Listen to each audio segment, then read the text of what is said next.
My life, my journey is an inspirational story about survival, self-discovery, and triumph over adversity.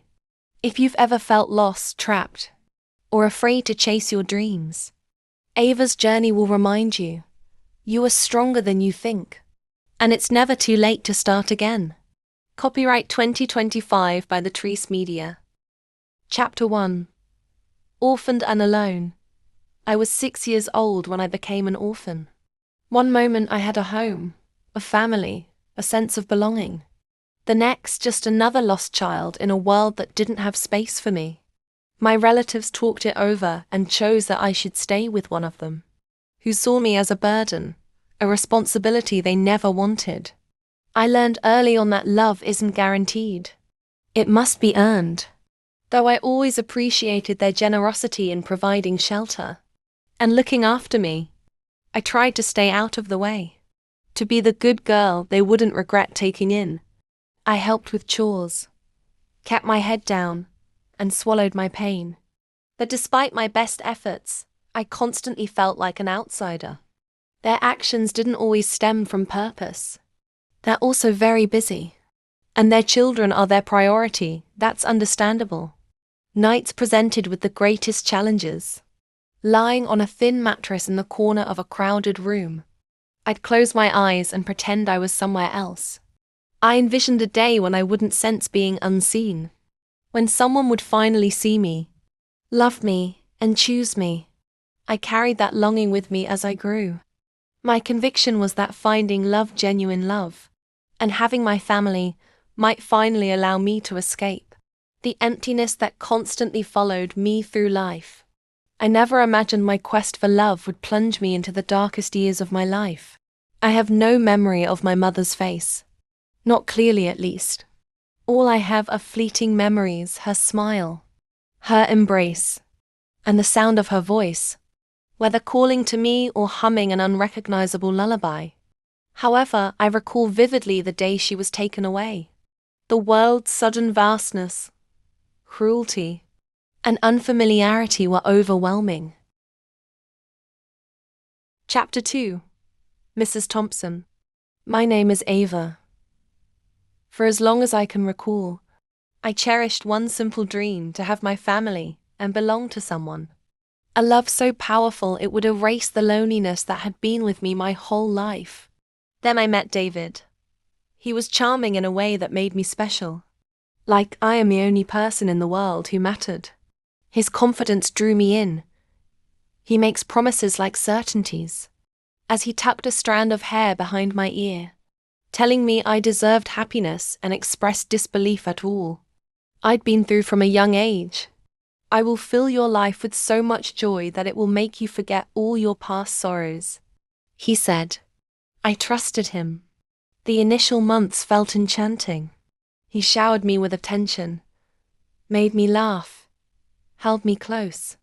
For the first time, I experienced a special kind of safety, love, and being chosen. When he asked me to marry him, I didn't hesitate. Warning signs appeared, but I ignored them. The sharp edge in his voice when he was upset. The way he controlled small things, what I wore, who I talked to. The first time he made me cry. He held me close and softly said how much he loved me. How losing me would be devastating. I only get mad because I care, he said. I told myself that was love. A whisper of doubt filled my heart as I walked down the aisle. But I silenced it. I am now Eva Thompson, his wife. His responsibility. His love. My expectation was that marriage would be my happy place. I didn't know it marked the start of my worst nightmare. Chapter 3. The Illusion of Love. The years after we married were blurred together. At first, everything seemed perfect. David seemed to be the man I always dreamed of. Charming, protective, ambitious. He worked, provided for us while I supported as I worked as well. But as time passed, the cracks began to appear. The first one appeared while I carried our first daughter.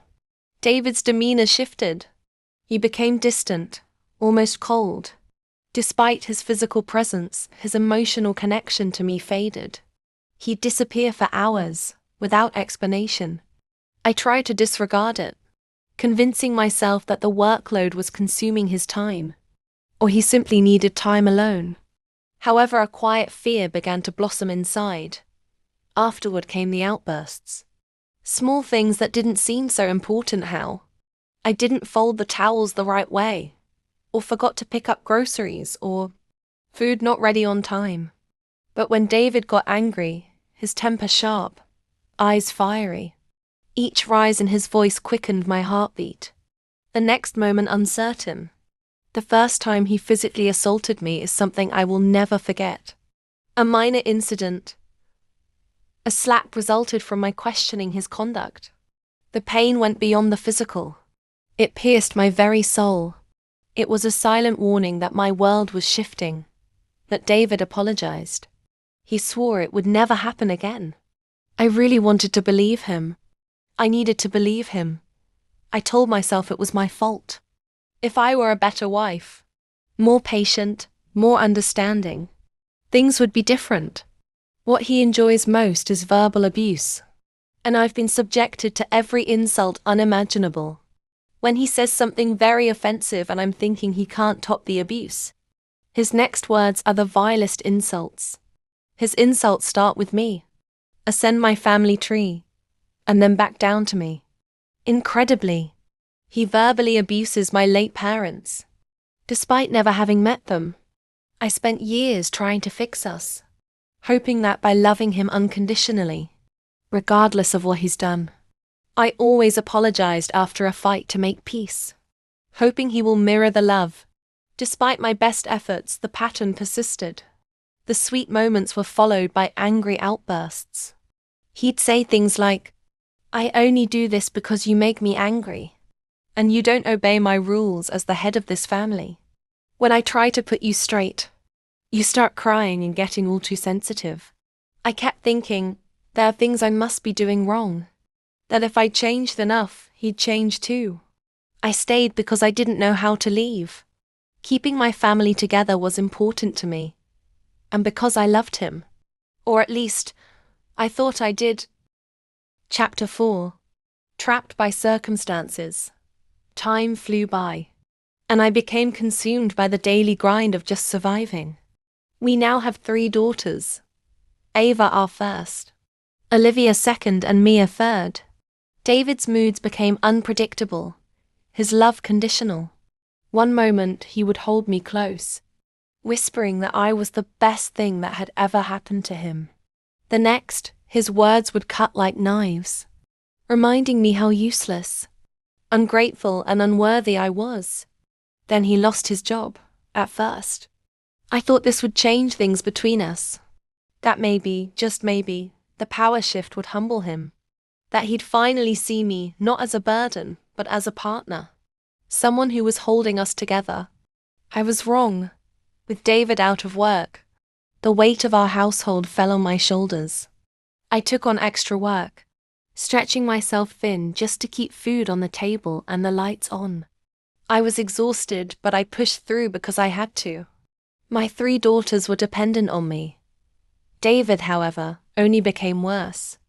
My sacrifices were met with resentment instead of appreciation. "You consider yourself better than me now," he sneered when I came home late, drained from work. "You think you're the man of the house." I could never do enough, no matter how hard I tried. He refused to look for another job, yet increased his control over everything over me.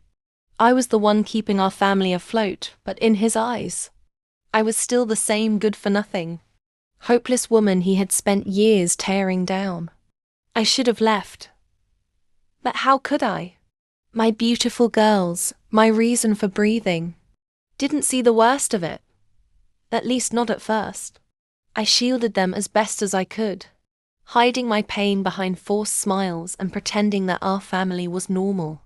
I told myself that staying was the right thing to do, that children needed both parents, that breaking up our home would do more harm than good.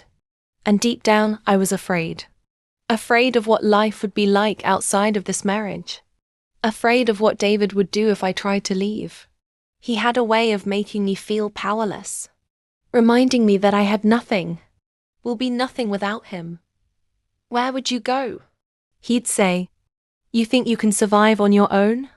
You have no one, Eva. You'd be nothing without me.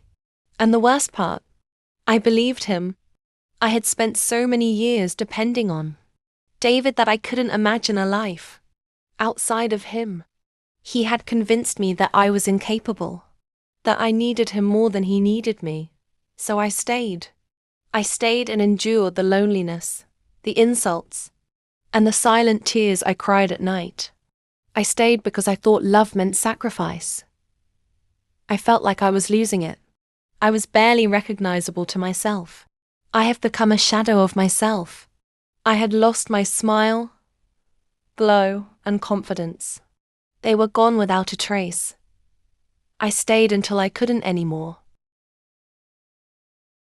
Chapter 5.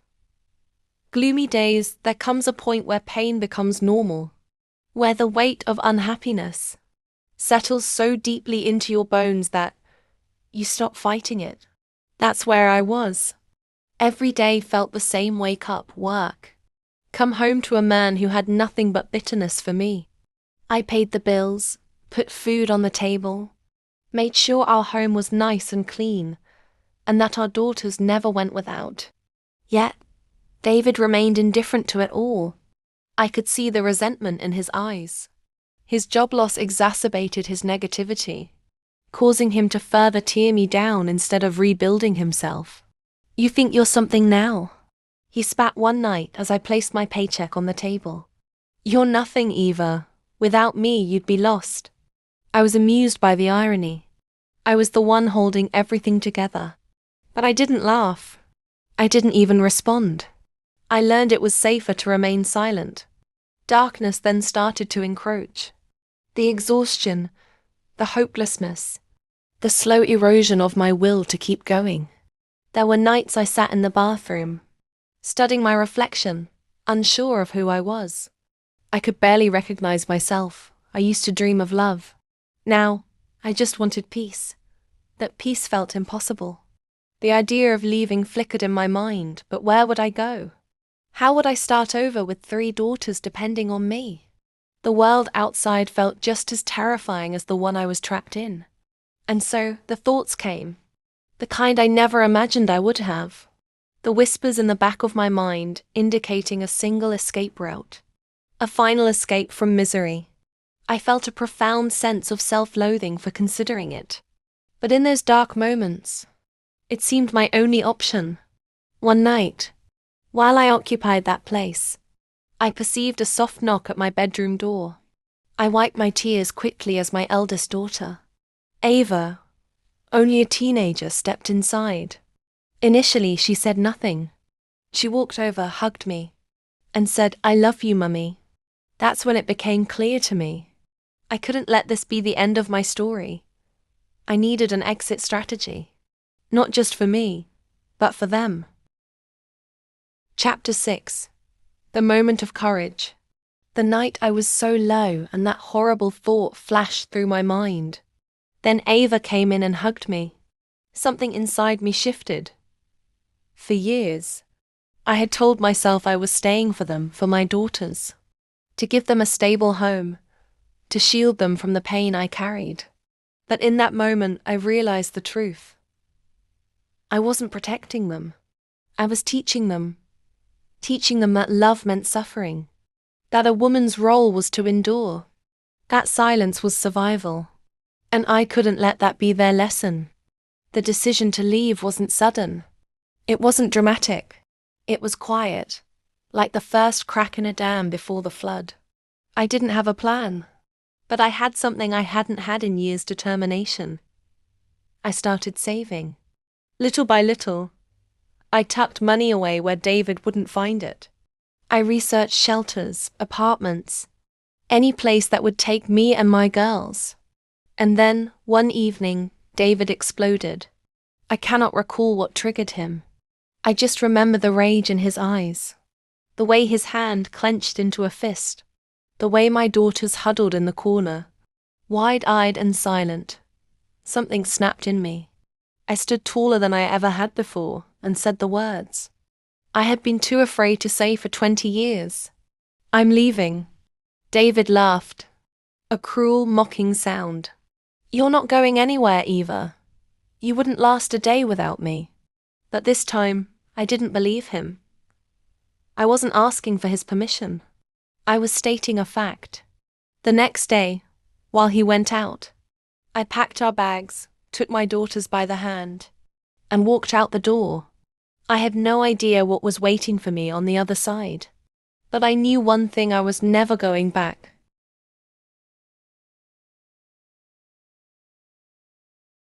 Chapter 7, Starting Over. Walking away from David was the hardest thing I had ever done. I endured 20 years of being told I was dependent on him and incapable of independence.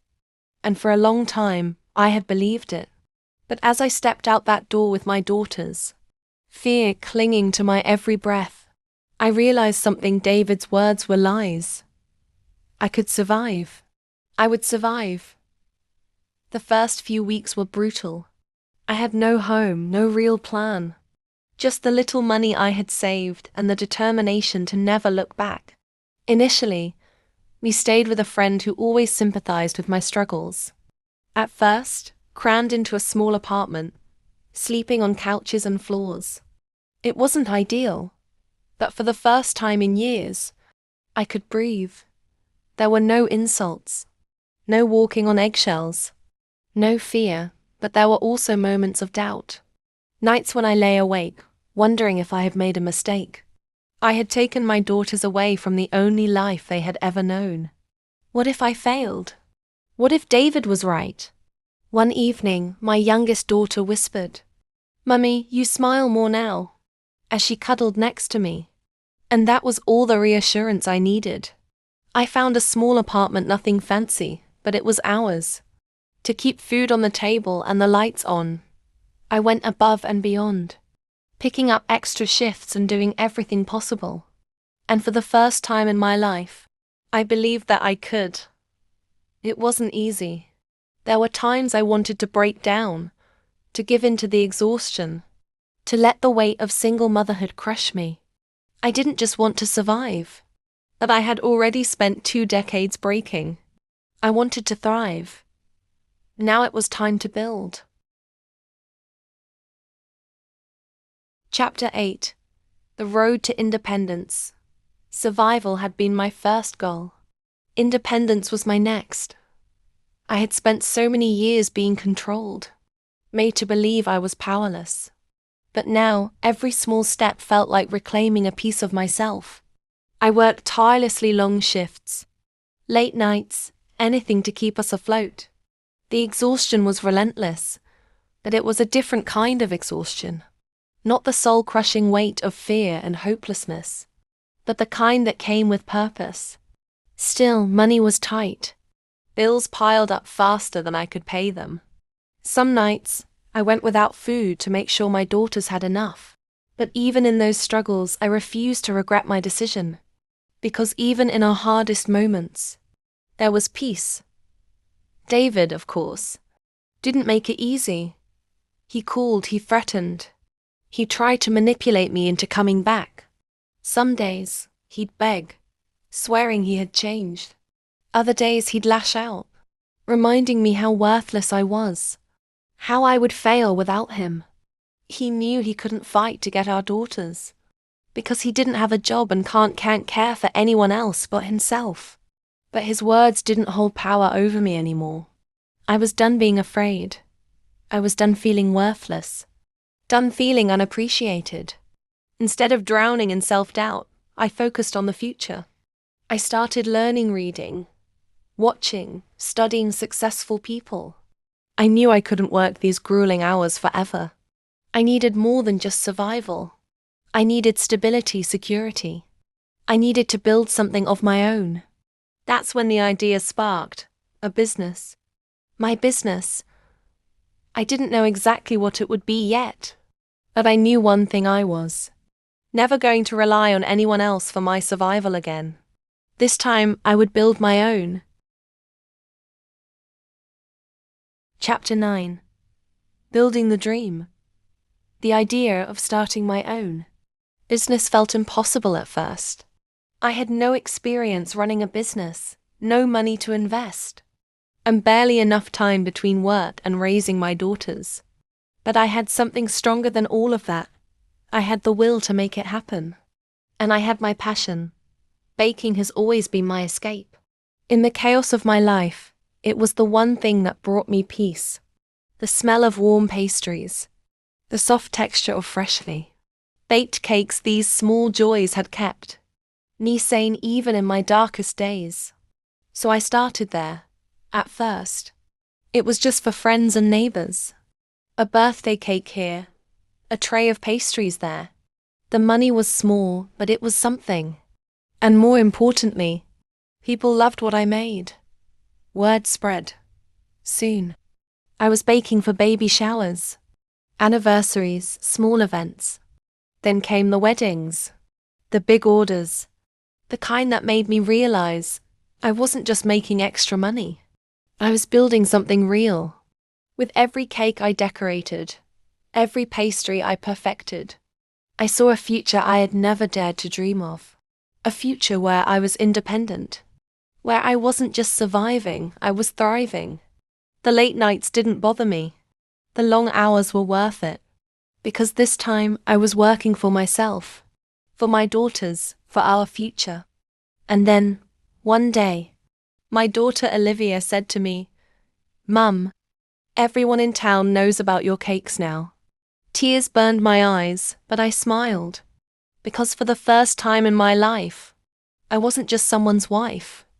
I was Ava, a mother, a businesswoman, a survivor. And I was just getting started. Chapter 10. Rising from the ashes. Success didn't come overnight. There were days when I barely made enough to buy ingredients for the next order. Nights when exhaustion weighed heavy on my body. But I stayed up late piping buttercream roses or perfecting the glaze on pastries. But every cake I baked carried a piece of me. A piece of the woman I was becoming. As word spread, the orders grew. People would call saying, "I heard about your cakes. Eva, can you make one for my daughter's birthday?" Or, "They say your pastries taste like heaven." With every order, I felt my confidence rise. My little business wasn't just helping me survive, it was becoming my purpose. I rented a small kitchen space and designed simple business cards with my name printed on them. Ava's Delights. Seeing my name on those cards was more than just a business step. It was proof that I was reclaiming my identity. David's voice still echoed in my mind sometimes, telling me I'd never make it, that I was nothing without him. But I silenced those thoughts with every cake I delivered, every satisfied customer who smiled and thanked me. I was no longer the woman who cried behind closed doors. I was Eva, the woman who walked away from pain and built something out of nothing.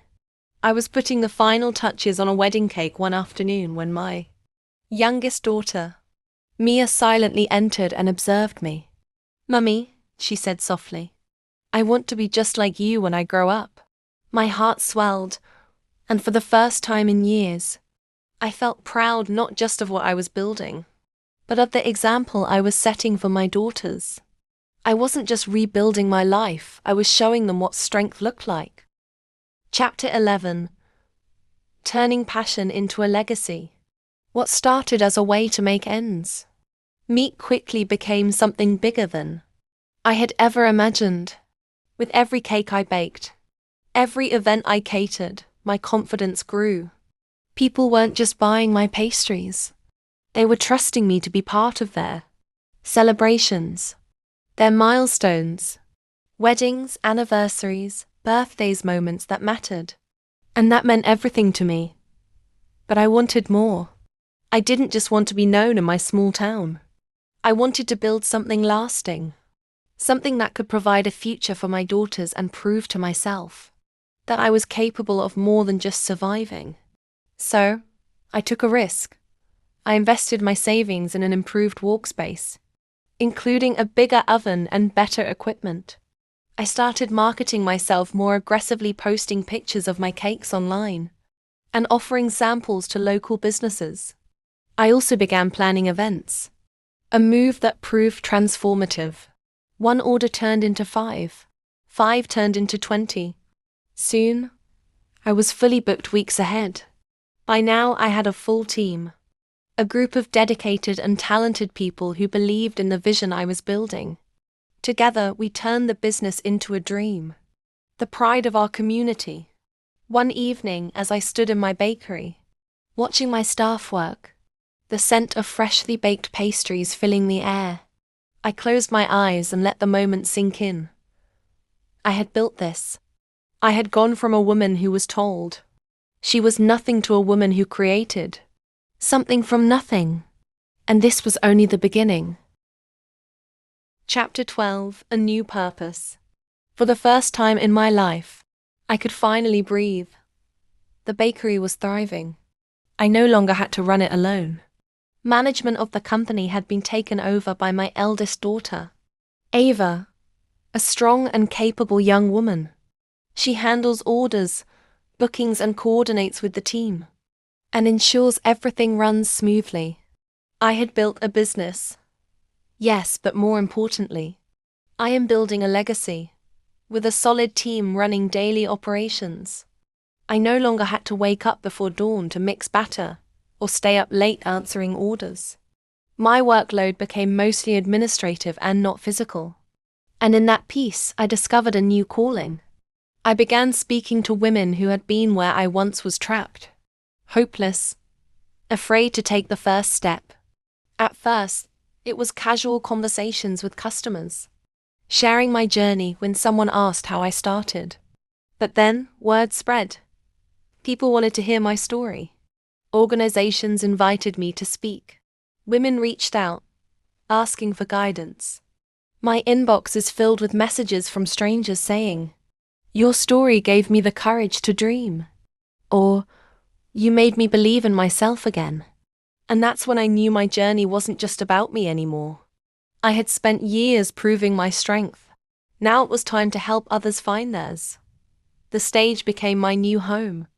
Whether it was a small gathering or a packed auditorium, I stood before crowds, telling them what I wished someone had told me years ago.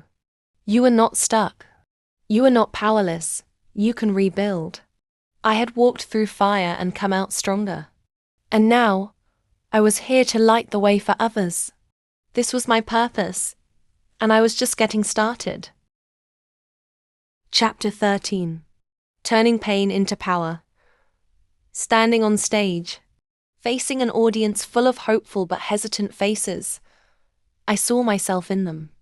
The woman who had stayed too long in a toxic marriage. The mother who felt trapped, sacrificing herself for her children. The dreamer who had been told she wasn't good enough. I knew their pain because I had lived it. But now, I stood before them as proof that pain could be turned into power. "My name is Ava," I began, my voice steady, confident. And for years, I believed I was nothing.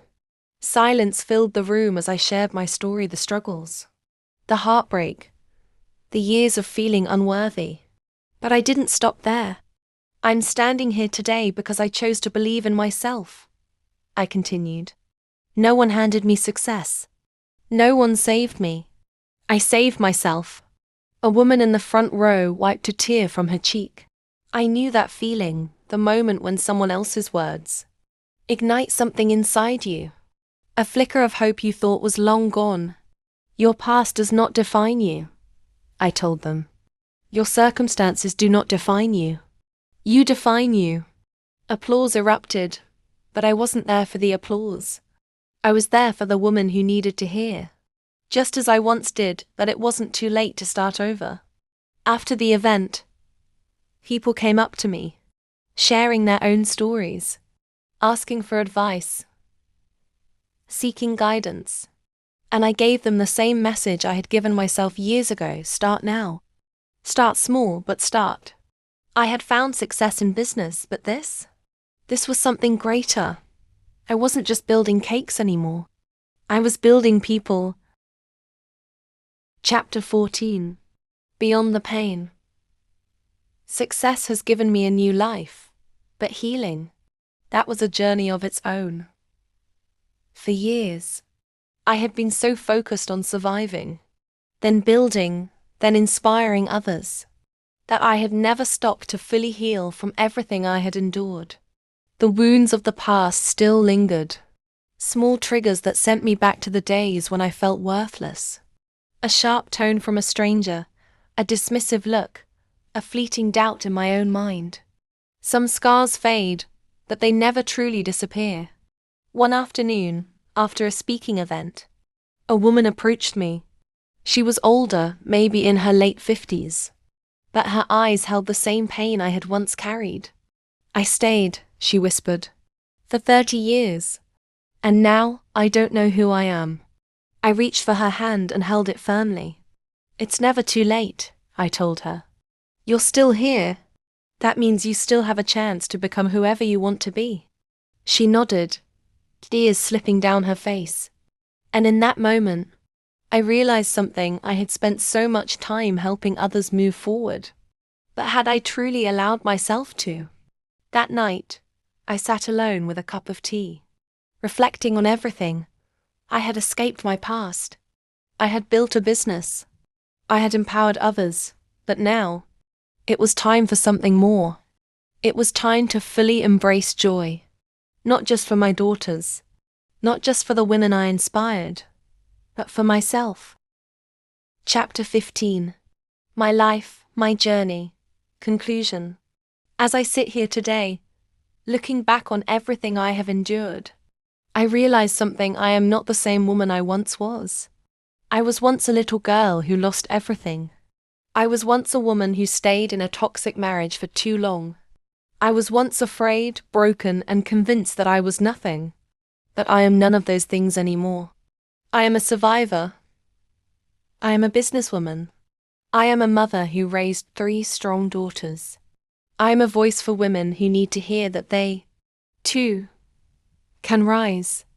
Life did not break me. It shaped me. I have built something greater than success. I have built a life of purpose. And if there is one thing I want you to take from my journey, it is this. No matter how deep your pain, no matter how hopeless things seem, you are never truly stuck. You have the power to change your story. I did. And so can you. This is my life. This is my journey, and it is only the beginning.